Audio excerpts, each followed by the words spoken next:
മന്ദാരം കൊങ്ങിണിപ്പൂവെല്ലാം പൂത്തു നിൽക്കുന്ന പത്തുമല. ഇതാ അതിൽ ഇടയിലായി രണ്ടു വീടുകൾ. ആരുടെയൊക്കെയാണെന്ന് അറിയോ കൂട്ടുകാർക്ക്? ഒന്നിൽ ജാനടത്തിയും ശേഖരേട്ടനും, മറ്റേതിൽ ആമിന താത്തയും മൊയ്തുക്കായും. രണ്ടു വീട്ടുകാരാണെങ്കിലും രണ്ട് മതത്തിൽപ്പെട്ടവരായിരുന്നെങ്കിലും ഒരു കുടുംബം പോലെയായിരുന്നു അവർ കഴിഞ്ഞിരുന്നത്. ഓണവും വിഷുവും പെരുന്നാളും ഒക്കെ അവർ ഒരുമയോടെ ആഘോഷിച്ചു. മൊയ്തുക്കായുടെ വീട്ടുപറമ്പിൽ വലിയൊരു പാറമടയുണ്ട്. പലരും കുറെ പൈസയൊക്കെ വാഗ്ദാനം ചെയ്തെങ്കിലും പാറമട പൊട്ടിക്കാൻ മൊയ്തുക്ക സമ്മതിച്ചില്ല. മൊയ്തുക്ക പറയും, എന്തല്ലാ, ഈ ഭൂമി എന്റെ ഉമ്മയാ. ഓരെ കീറി മുറിച്ചിട്ട് ഒരഞ്ച് കാശ് ഞമ്മക്ക് വേണ്ട. പട്ടിണി കിടന്ന് ചത്താലും നമ്മൾ സമ്മതിക്കൂല. ഭൂമിയിലെ സ്വർഗ ഈ മല ഞമ്മളെ സ്വർഗം. ജാനുവാടത്തിയും ശേഖരേട്ടനും ഇത് ശരിവെച്ചു. അവർ എപ്പോഴും എന്തിനും കൂടെ ഉണ്ടായിരുന്നു.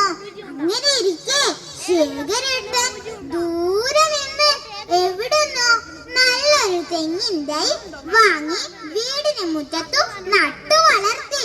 ഒരു ദിവസം ആമിനി താത്തയുടെ വെളുവെളുത്ത സുന്ദരിയായ ആട്ടിൻകുട്ടി തുള്ളിച്ചാടി നടക്കുമ്പോഴാണ് ശേഖരേട്ടന്റെ മുറ്റത്തെ തെങ്ങിൻ തൈ കണ്ടു. മൂപ്പരാ തെങ്ങിൻ തൈ കാട്ടിച്ചു മുറിച്ചു തിന്നാൻ തുടങ്ങി. ഹായ് ഹായ്, അപ്പുറത്തിരുന്ന് ഇതൊക്കെ ഒരാൾ കാണുന്നുണ്ടായിരുന്നു. ആരാന്നറിയണ്ടേ കൂട്ടുകാർക്ക്? ശേഖരേട്ടന്റെ കൊഴുത്തു തടിച്ച പാണ്ടനായ. അവൻ കണ്ണൂരിട്ട് കൊണ്ടു പാഞ്ഞു വന്ന് ആട്ടുംകുട്ടിയുടെ കഴുത്തിനൊറ്റക്കടി.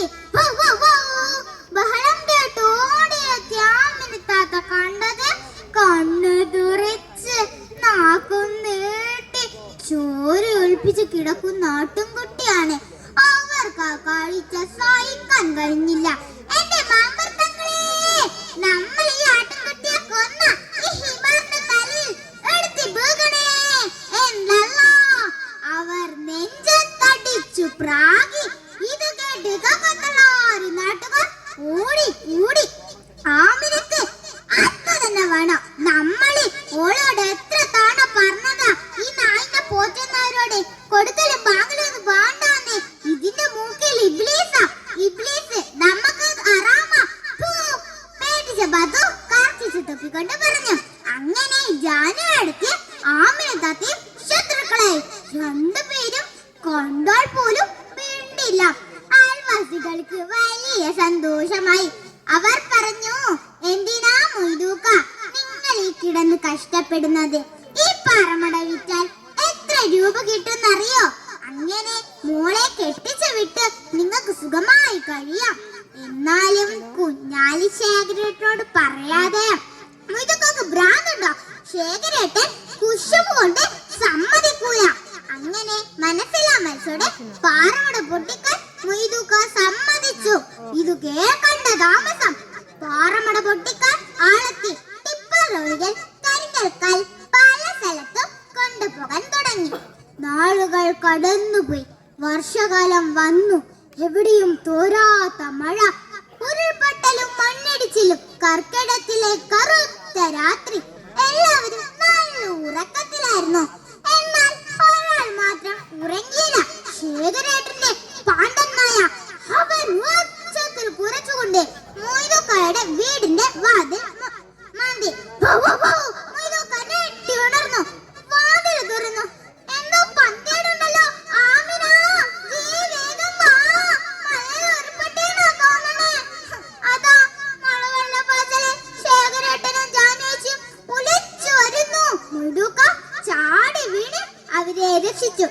രണ്ടു കുടുംബവും ശത്രുത മറന്ന് ജീവനം കൊണ്ടോടി. മൊയ്തുക്കാക്ക് തെറ്റു മനസ്സിലാക്കി. പാറമട പൊട്ടിച്ചതാണ് ഇതിനൊക്കെ കാരണം. പ്രിയ കൂട്ടുകാരെ, കഥ ഇഷ്ടമായോ? പ്രകൃതി നമ്മുടെ അമ്മയാണ്. ആ അമ്മയെ നാം സംരക്ഷിക്കണം. സൂക്ഷിക്കണം. അല്ലെങ്കിൽ ഇതേപോലെ ഉരുൾപൊട്ടലും വെള്ളപ്പൊക്കവും ഒക്കെ ഉണ്ടാവും. ശരിയല്ലേ? നന്ദി, നമസ്കാരം.